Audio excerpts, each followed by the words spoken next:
Well, hi, everybody, and this is Michael. Welcome to our 35th episode now of Link Up with Loveworks, and I'm sitting along with Carolyn, well, not by Carolyn, but she's also too here at our Loveworks campus in Norman, Oklahoma, where we're used to hundreds, if not thousands of students streaming through our building. But right now we are on Link Up with Loveworks. We're getting ready to have an amazing interview with a dreamer and doer that I know that you are absolutely going to love. If you're new to Loveworks, I want to remind you that we're all about big dreams, and we believe that you are never too young to be a dreamer, and you are never too old, Carolyn, to get started on that dream. Well, I'm happy to hear that, Michael. And our hope with Link each week is that our special guest is going to connect with you wherever you find yourself today, and they're going to inspire you to become the best version of yourself for tomorrow. Carolyn, I wasn't referring to anyone such as my co-host being too old to start dreaming. Okay, good. I was like, are you talking about me, a little too old to start? Anyway. That's not at all where I was going with it. But as we are now in the month of August, we know that probably more than a hot button topic than ever. Education always seems to be a hot button topic, but more now than ever, parents and families and students themselves are working on figuring out, Carolyn, what this upcoming semester and school year around our country looks like. And we've had a real fortunate opportunity over the last 9 years to be able to collaborate with just incredible professionals in various industries. But we're placing a focus this month on individuals that, yes, we'd call dreamers and doers, but we'd also say they're reimagineers, if I could use that word. But they are reimagining educational pathways for students, and it's pretty darn cool. And we have an amazing guest today. Well, I'm really excited to jump into this new series. We know that families are, of course, making a lot of tough decisions right now. And so we want to let you know that we have some fall programming options that are on our website at loveworksleadership.org. And so you can check out our at-home leadership course, which is virtual, but also our in-person courses, Junior Leader Institute, and also after-school leadership. And as we're getting set up for our interview today, we would love for you to drop in a comment in the drop box below if there is a dreamer and doer that you think would be a great fit for us to have on Link Up with Loveworks. So definitely drop that in the comment box. While you're sharing who that person is, also let us know who you are, because that brings us to our roll call time. And so drop in the comment box your name, where you live, what grade you're in. Parents, if you're out there, we want to know who you are too. We have a special question of the day. So go ahead and answer this. Michael, the question is, what is your coffee order? How much time do I have to answer this question? I think your order tends to be pretty fast. It is pretty fast. So we're right now in the heat of summer. It's hot, it's sticky here in Oklahoma right now. So I definitely would say if somebody wanted to deliver a coffee over to the Loveworks campus today, I'll be here till about 4:30 or so.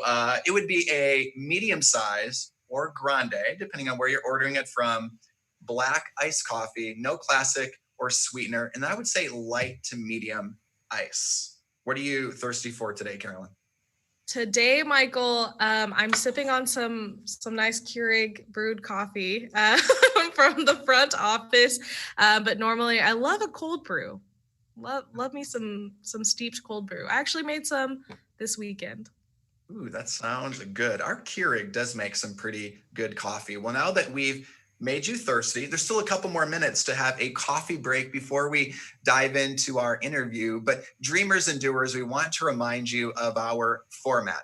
Every week, we have the fortunate opportunity to sit down with a dreamer and doer who shares at least one of their dream stories. And of course, whenever you go after and you pursue a dream that's in your heart, you're going to encounter some hard times, some challenge, some adversity and obstacles. It's not only about those things, but that's definitely part about the journey. And so we hope that it doesn't discourage you, but more than anything, we hope that it motivates you and encourages you. Maybe it's just the breath of fresh air you need today to get just excited to continue going after your dream.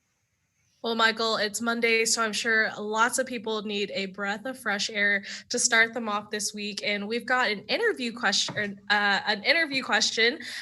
fun trivia question, and a chance for them to win a prize. And so, if you know the answer to this, be the first person to answer in the comments, and we'll send you a prize directly to your house. The question is, for all of our music lovers out there, what city is considered the birthplace of jazz? What city is considered the birthplace of jazz? Well, as you are thinking and hopefully typing in the drop box below, Carolyn, let's get started. Meet our dreamer and doer today. Her name is Matina Hunnell. Matina is a mom, entrepreneur, musician, school founder, and lover of coffee. After owning Imagine Music Studio and teaching private piano and songwriting lessons for 13 years, she founded Evergreen and Acton Academy in 2019. It's an innovative K-6 school in Noble, Oklahoma.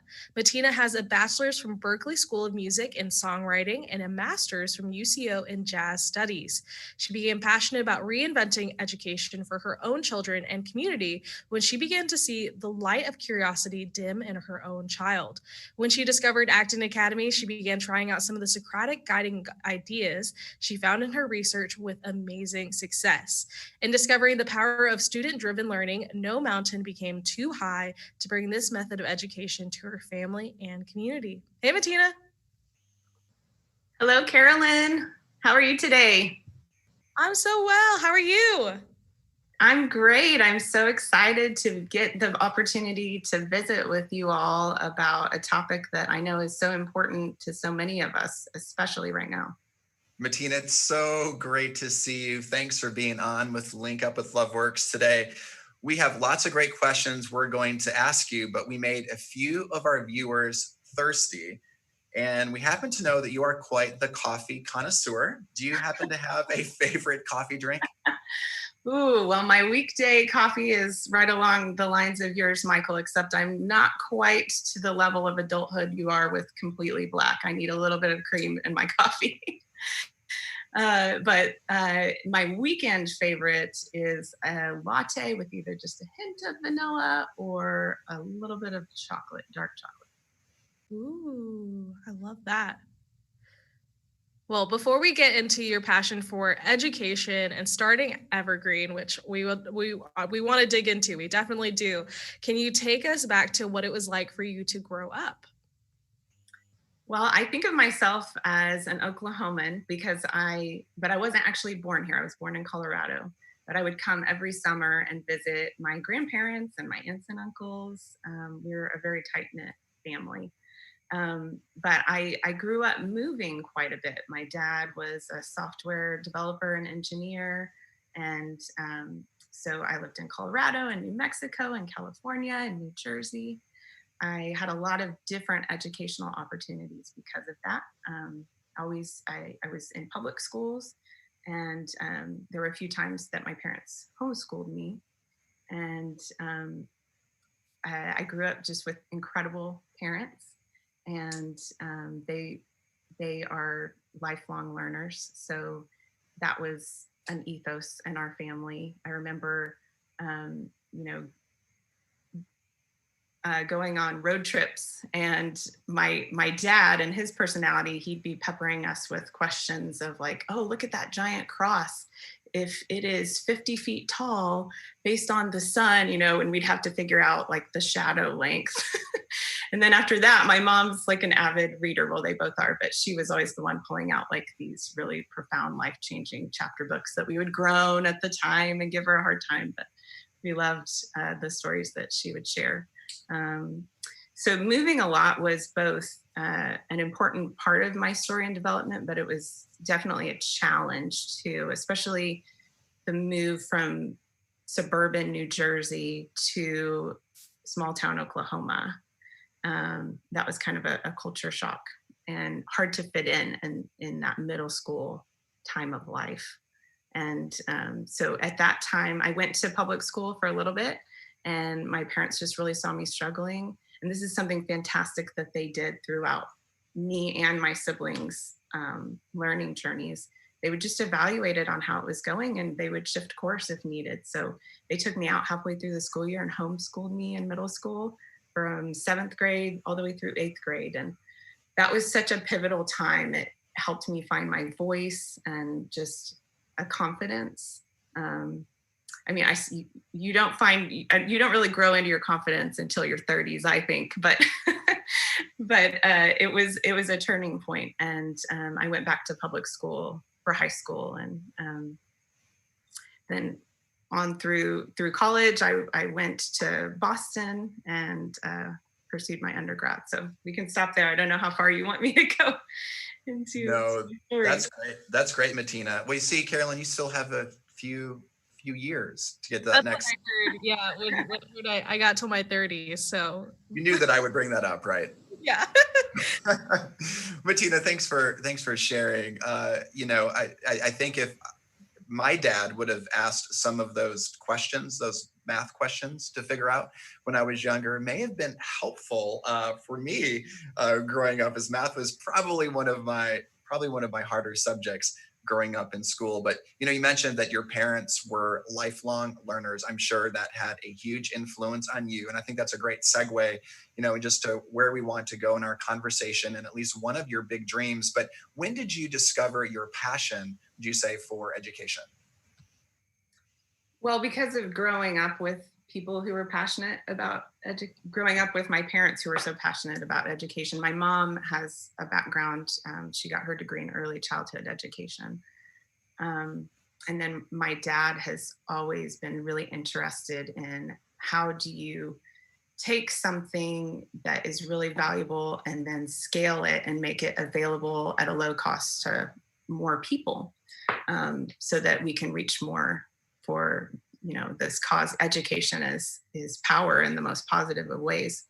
And so growing up with that, I just feel like I was immersed in that that worldview always.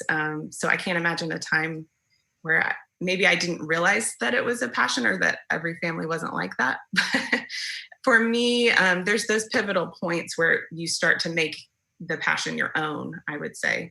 And when I got out of college, when I graduated from school in Boston, I was convinced that I wanted to be a professional musician, travel. And then I kind of got in that awkward phase that no one warned me about after you graduate, where all of a sudden you don't have a schedule anymore and it's all on you to figure it out. You're not trying to please teachers. You're just trying to now figure out the next great part of your journey.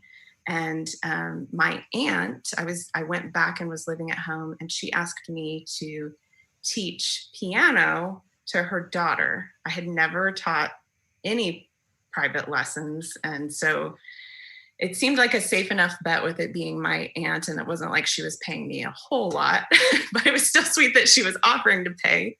And money was a good motivator back then. And so I guess that was my call to adventure at that time. And I said yes.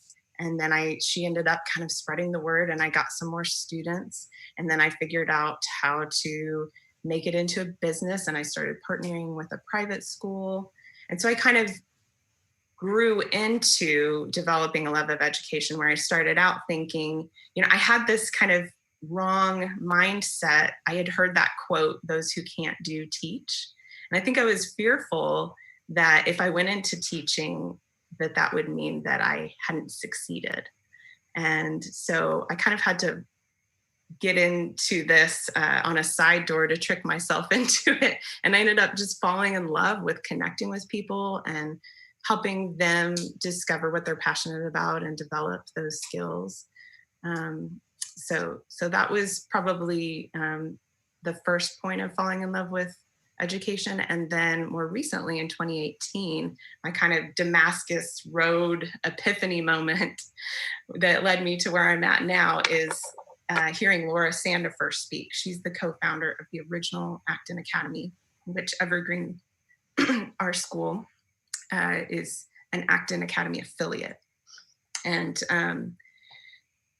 I went to this conference. I was given a free ticket. So it was one of those where you kind of feel a little bit obligated, but you don't know what it will hold. You don't really have any expectations. She sat next to me the whole day, and I mean, we exchanged pleasantries, but I had no idea who I was sitting next to. And then she got up as the last speaker of the day and started talking about trusting children with their learning journeys, and being on your own hero's journey, and how that's more powerful than becoming an expert in something and imparting your wisdom to a child. Instead, to become a curious, lifelong learner alongside of them. And that's the kind of culture you want for a school.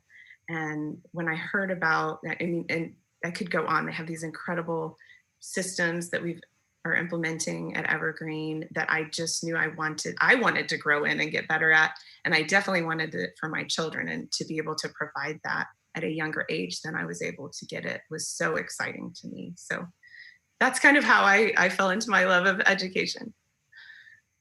Well, I think that's a huge just difference maker in what makes Acton so different, or Evergreen so different from most like schools. And you say, the verbiage of, it's a hero's journey. That's kind of part of like an Acton Academy, and it's also a student-driven school. So can you tell us a little bit more about, those two phrases? What does this look like, and what's the why behind this, and how you're connected to the mission of it? Yeah, absolutely. I think one of the most special things that we offer, and you can see behind me, my favorite flag here, Live a Great Story. We believe that the power of story can change lives. And so we try to incorporate it into our learning design. And this idea of the hero's journey was developed by someone called Joseph Campbell. So maybe Google that if you haven't heard of Joseph Campbell. And he developed this idea of the monomyth. He looked at cultures around the world and their greatest stories, and found that there's kind of this recipe, this monomyth that happens in all of the stories. Maybe the most recent hero's journey story that I've seen that's a perfect example is Frozen 2. Have you all seen that? There's this call to adventure. You're in the ordinary world, and you have this call to adventure of something new. For many listeners right now, it's probably the call to adventure of school, homeschooling, or virtual school in the midst of a pandemic. And it's a scary call. It's a scary call to adventure. Usually it's not something that's like obvious. Oh yeah, I can do that. That's easy. There's always risk involved. And you step into the unknown. That's one of the phases. And along the way, you meet mentors and fellow travelers, friends, teachers, guides, mentors that help you along the way.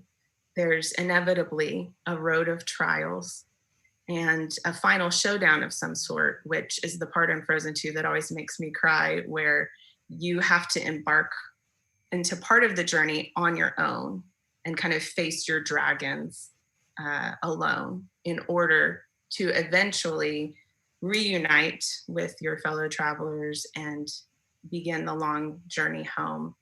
And here's my favorite part, because it's all about transformation, which I think is what you all are doing in your important work with the Dreamers and Doers, is you make it home, you make it back to the ordinary world, having changed.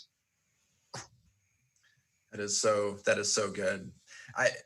As you're sharing here, Matina, I think I had half of the soundtrack from Frozen 2 playing.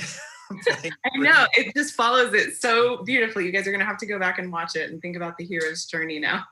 No, absolutely. Well, I love what you're saying too, just about the part of transformation. And about a story that I wrote about in our Loveworks blog. And over the course of June, we had 2 summer camps, and we had a student from Evergreen that was a part of our camp. And one of the passion projects that students had a chance to pick was triathlon. And so this particular student was in triathlon. And of course, we went running on the first day of camp, and it had to have been the hottest, most humid day so far of summer. And as the students are running, I'm just checking on each student and I'm asking them kind of the common question, how are you doing? How are you feeling? And with this particular student, after I asked, how are you feeling? She said to me, I'm doing okay, but I feel like I've just entered into my challenge zone. I wasn't expecting that. So I almost asked her again, wait, like, how are you feeling? I had to process. In our school, that's just like common language. So she probably had no idea that that would be surprising. No, it was. I wasn't quite connecting the dot yet. And Matina, that was really impactful for me. I mean, you know, I have three kids, ages 4, 5, and 7, and education is a big deal for myself and my wife and our family. And I thought about that interaction that I had with your student, and I thought to myself, those are the kinds of moments at the end of the day, whenever, you know, I pick up my kid from school and I ask the question, you know, it's, you know, what did you do today? I'm trying to do the open-ended question, or I wonder what you did today. I'm trying to ask the question in the right ways. Those are the kind of responses that I want to hear, like real application, real life, how you can apply it. So with our listeners out there, I didn't quite get into like what a challenge zone is, but maybe you want to describe that moment and how that played out in your school in the beginning of the school year, or is another example that you can give us of just part of the Evergreen methodology. Oh man, there's so many stories. Which one to choose? One that really stands out, you know, the challenge, the struggles, those are usually the ones that stand out the most. I remember in particular, early on in the school year of our first year of being a school, they were all out, all of our learners. It's a blended age learning format. So we have a younger pre-reading group and then an older one. But at this time, they were all out there, K through 6, playing soccer. And, you know, girls and boys. There was a moment, the other guide and I, which is what we call our teachers, we were sitting just under the shade and on a picnic bench, and 2 girls come over in a huff and they're very frustrated. And something I should mention, back to your question about student-driven learning, Carolyn, is that when you're in guide mode, you're not supposed to answer questions except with a question or a choice. And so they came, you know, frustrated, but we weren't going to be able to solve their problem for them. We could only kind of equip them with choices or remind them of tools. And we had just been talking about a peace talk format. And so they came over frustrated that one of the boys on their team was not being a team player, and he kept stealing the ball and, you know, wasn't letting them try to play. And probably in his perspective, you know, he was going to be able to take them to victory, the best, the clearest path. So we asked them a few questions, and then slowly more and more students started to join us. And eventually the boy that had upset them came over. And at first they're kind of accusing, and, you know, I was worried it was going to go south very fast. And I asked if they would be willing to try out this peace talk, which I'm mentioning this tool because it's just one of many that we use, but I think that it's very powerful and can be applied at home. The person that's frustrated that something has happened to, they open the conversation sharing an I statement. I feel blank because blank. I wish, and then you fill in that blank. And so they started talking about how they were hurt that they weren't getting to play and that this person didn't believe in them. And so then the boy had a chance to share, and there were tears in his eyes, and he I don't think he realized that he had been hurting them or how that was coming across. And so he shared his I statement, and it kind of went back and forth a little bit, and they ended up coming up with a solution. And it was just a beautiful moment as a group where we really bonded and began to trust each other. And so I think one of the keys to our success is that we believe in the children's ability to solve tough problems and to work through things, and that we don't need to swoop in and save them too early. I mean, there are times safety issues, or even emotionally safety issues, where we will get involved, or we will help them use a tool that they've learned about. But it's so ennobling to them to realize, okay, they believe in me, so I must be able to do this tough thing. That's such a big part, is the whole mindset of the capability aspect of it. So I love that you're empowering your students. It's even like one of the reasons why here at Loveworks, like we don't call our students kids, like we call them students. Yes, yeah. We're very intentional. The language is so powerful, isn't it? Yeah. It changes how you see them as well. We use eagles or heroes are two of our favorite terms. Love that. I love that story. Thank you. Well, so let's turn the corner a little bit here, because we love talking, of course, about big dreams. Evergreen was one of your big dreams. What's a big dream that you're working on right now? Well, the school is just growing so quickly. Our goal was to start with 7 learners, and we were able to begin with 12 last year. And our mantra is start small, grow well. And so this year we said we could open it up to 20 learners, and we just filled up, which is so exciting. So the next dream is to continue to figure out ways to offer this to more and more families, especially in this time that the season of the world that we're in. We want to be able to continue to expand to middle school and high school.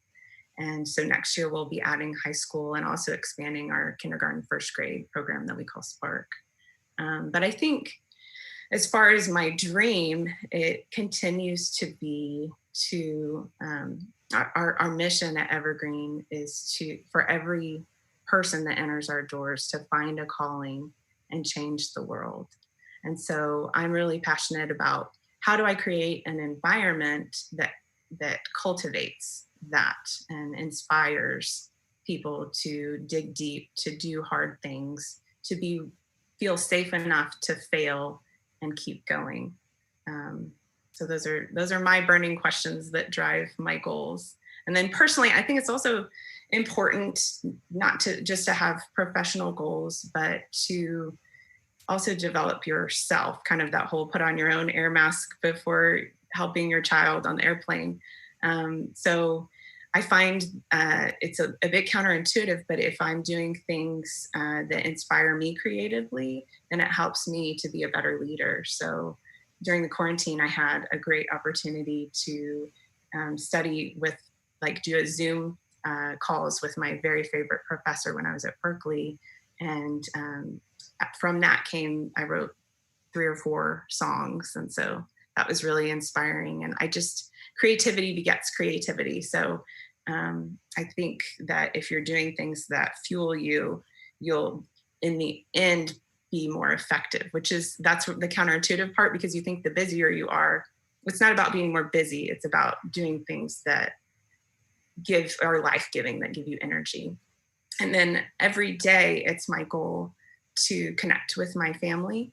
When you're in education, I don't want to sacrifice my own family at the altar of education. I want to personally connect with each of them. And I'm not doing that perfectly every day, but that's always my goal. And one of the ways I achieve this, and there might be parents out there that can do this, or kids, if you're listening, you can ask your parents to do this with you.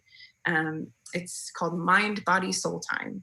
And you set aside 15 minutes, put your phone down, and just play together.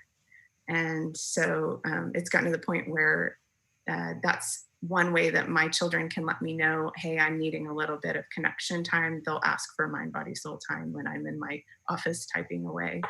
So those are a few of my goals, Carolyn. I love it. And just sharing, the stories, the methodology, and the intentionality. I know those big dreams of and the big goal of every person coming through and finding their passion and their calling is amazing. I love that. Well, you guys are doing it too at Loveworks. It's incredible. Oh, thank you. I love your stories. I am sad to hear that you're filled up, because I was thinking, could we like sign up to be a part of Evergreen and get a chance to experience all of this? We are going to put in our notes too, just a link for Evergreen Academy. And you mentioned continue to grow. I mean, we might even be expanding this year. We're looking into adding a building to build out some of the programs. So depending on just how things are going with the pandemic, we may be growing sooner than later. No, I love to hear that. I know you said start small and grow well. You're growing healthy, and that's so inspiring to hear. Matina, you know that there are students that are watching and listening, and I would love for you just to join other guests that we've had, other dreamers and doers, and take us back to either middle school or high school. And if you had one bit of advice and counsel that you would give yourself, what would it be? Oh, so many things, Michael. Okay, I think my top would be, I wish I knew what growth mindset was when I was in middle school. So look it up if you don't know. Look up Carol Dweck's TEDx talk. That hero's journey idea, I think, really helps you live out growth mindset, the willingness or the realization that in order to grow, you have to make mistakes and then get back up. You know, that's how all of us learned to walk. It's the most basic way of learning. You have to fail in order to learn and keep going. And I think I spent a lot of energy trying to avoid failure. And I think it slowed down my progress at times. And I just lived in fear a lot instead of just going for it, just taking a step, knowing that there's going to be mistakes. I mean, this example right now is me giving this talk interview with you all. It's not something I do every day, and I knew that I would make mistakes, but I wanted to push myself because I knew that I'll grow from the experience and it might have the opportunity to bless someone. And then the other thing is I wish I would have known more about practicing mindfulness and being in the moment. And really, so you want to have that growth mindset to always be growing and learning, but you also want to appreciate where you are. And I feel that that's something I'm very much focusing on growing in now, and just breathing deeply and practicing gratitude in the moment. So good. And so I love how you share just profound thought, but then also you just break it down and you make it practical, maybe why you're in the position that you are in co-founding a school. I love it, Matina. I want to give you one more chance to just be inspirational, and it's called our last minute link. And it's where we're going to give you 1 minute to share whatever is on your heart to be able to encourage the big dream that is inside those that are watching. So Matina, are you ready? Okay. I think Carolyn has her stopwatch or her phone. Set and go. Whew. You've got this, everybody. Within you there are seeds of potential for just genius level amazingness. And keep after it. Keep watering those seeds of potential. Keep seeking out those relationships that are life-giving, that, you know, can mentor you in your journey. Keep seeking out those fellow travelers that fuel you in the journey, that are cheering you on, and because you were made to do amazing things, and only you can do it in the way that you were created to do it. You don't have to come to Evergreen to do that. You don't have to have a degree. It's all about what's the next right step, and a mindset of believing that you have value and the ability to grow at anything that you want to grow in. Boom, that was awesome. I love that. So listeners out there, just to recap some of the things that Matina said, know that you have seeds of potential within you. Keep watering them, keep at it, keep at your dreams, because you are meant and made to do something really incredible to change this world. So Matina, thank you for sharing just some really heartfelt words, just your mindfulness, your thoughtfulness as you're changing education for our state. And so thank you for doing that, and just following your calling and your hero's journey. Thank you so much for having me. I am so inspired by the work you guys are doing. Keep at it. Well, you inspire us, I think, more than you probably know. Sweet. Well, viewers, go ahead, drop some questions. We're going to have Matina go for a quick break, but we're going to bring her back for some Q&A. We're going to share about some upcoming events that we have. Yeah, and as questions are coming in, we want to make you aware of a special event, a virtual fundraising event that Loveworks is getting ready to host in just a few weeks on August 27th. So Carolyn, we made everyone thirsty earlier. Can you now whet our appetites and make us hungry? For sure. So we are partnering with MasterChef professionals from all across America. And so we're doing a virtual fundraiser where you can order a 4-course meal kit straight to your door. And so we're really excited to partner with our master chefs on this, but it's going to be a night of fun cooking, curated, delicious meals that you get to prepare it in the comfort of your own home with your friends. And then we'll also have just a really great live production and update as far as what Loveworks is doing, and even getting to see some of our alumni, our students, and maybe some littles, Michael. I love the idea of potentially seeing some littles. Sounds like a lot of fun. It's going to be a special event, very meaningful for us, that we're really going to get the opportunity to be able to show off and share just the story and the life transformation that has happened in so many lives of students here. So for more information about that and just our digital resources as well, upcoming fall programming opportunities, just visit our website at loveworksleadership.org. Well, we are not finished yet. I believe we still have Matina on the call. Matina, are you still with us? I am. Awesome. Great. Well, we have a couple of questions for you. So thanks again for just your time this morning. And we're going to dive right in from a question from Tori. And you did allude to this just a few minutes ago, but she wanted to know if there is a high school program available in Evergreen. There will be. I'll use growth mindset. We don't have it yet. I love your faith. We plan to add in middle school next year. So if you want to be on that short list, it's going to be a small pilot group. Get in your application now. And then we'll be adding in 2 to 3 years the high school program. And what's neat about this is that we can kind of add it in chunks because of the blended age learning format. So you don't have to wait 9 more years until my kids get old enough to be able to have a high school program. And you know that we're going to be around because I have a very vested interest with my own children getting to go through this program. Love it. We got a question from Sayla, and she asked, what was the intentional parent-child time? Oh, mind, body, soul time. And you can look up lots of great ideas, positive discipline or positive parenting. My very favorite parenting course is Amy McCready's Positive Parenting Solutions. And there's like little videos that you can watch. It took me probably a year to get through it. I think you can do it in 6 weeks if you're a superstar. But you're just like watching a video each week and kind of working on different parenting tools. And that was one of them that she suggested, and it's been really powerful.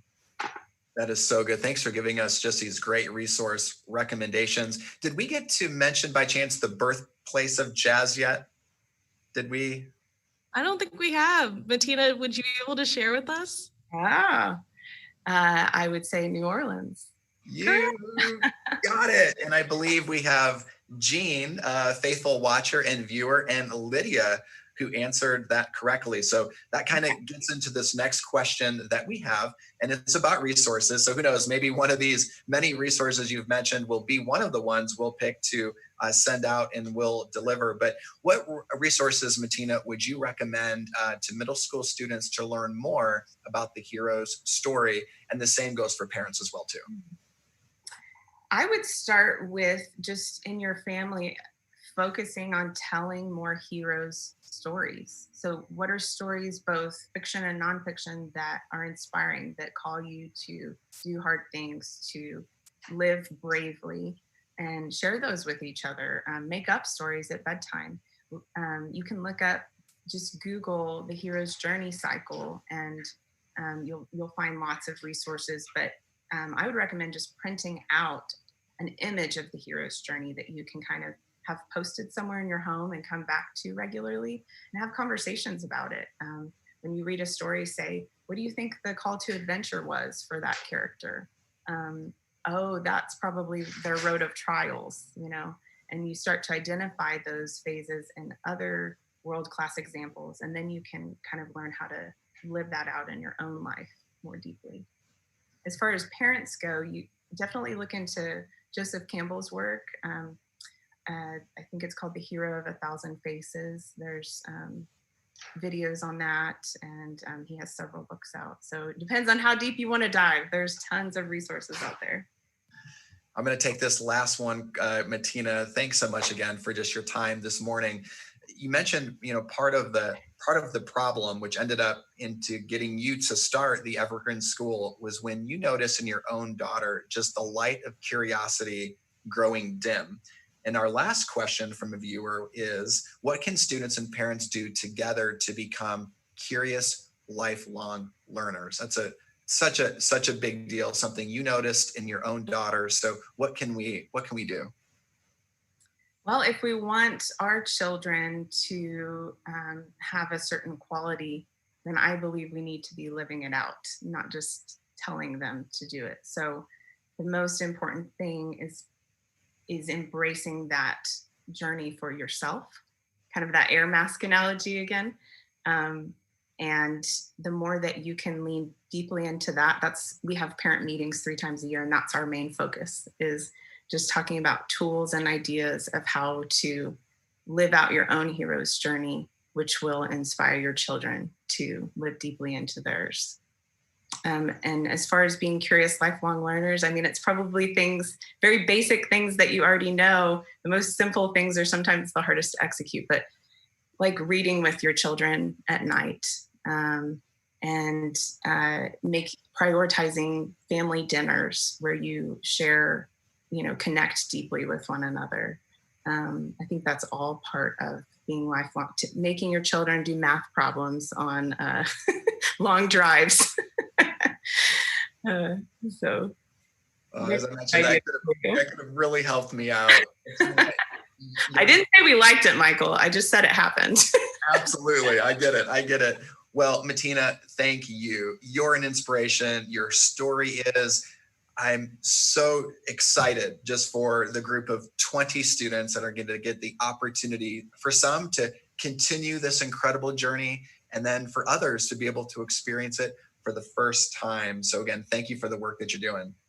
Thank you. It was just a pleasure. You guys have a great morning. Oh, absolutely.